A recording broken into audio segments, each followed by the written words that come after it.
Hey guys, it's Anna. Today I'm going to talk about the role of the business models and media ownerships.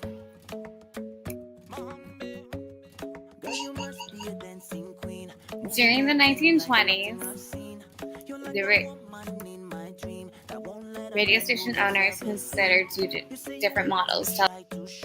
The telegraph was popular because it was considered a simple line of communications. Radio stations did not like how costly the telegraph was and also how time-consuming. They did not like they had to hire both the radio host and operator. This, in fact, proven too costly, and they chose another line of communication.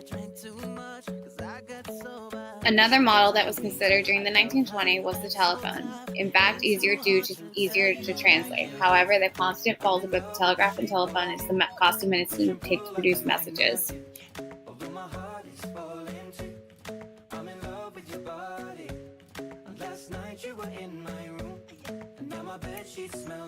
Both the telegraph and telephone were both proven effective in communication for general public to communicate with one another. However, it still left the owners of the radio station very unpleased with the costly amount of money it was taken to produce the message. Also, they did not like both the telegraph and telephone had one line of communication. The next model I'm going to talk about is the percent tax model. This model was proposed by David Snartup, and he proposed 2% tax on each radio purchase. This was not approved. The voluntary contribution model is the model where radio station owners were trying to get public to pay for radio stations. Basically, this is like Siri and like XM and all the other fancy gimmicks that they do. And the first attempt was in 1922. It was not successful.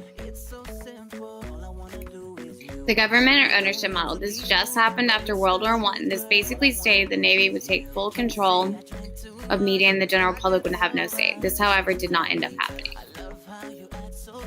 More on it is that there was a lot of lobbying about it, but it just didn't work out. The toll broadcasting model was started in 1982 at Leaf and AT&T. A real estate had for success that only paid for 10 minutes. This was like the first infomercial. Another model that we see today is the sponsorship, where the sponsorship would pay for like a majority or half of the event or whatever it was they were wanting to do. Spot advertising, as we see today. After the 1920s, radio stations started to seek other methods simply because sponsors were wanting too much money and control. Also because people were wising up and willing to pay for 30 seconds instead of 60. The last model that I was wanting to talk about was the subscription model, where basically it's just like the stuff we see today, paying for Siri and XM and all the other fancy stuff we end up paying for.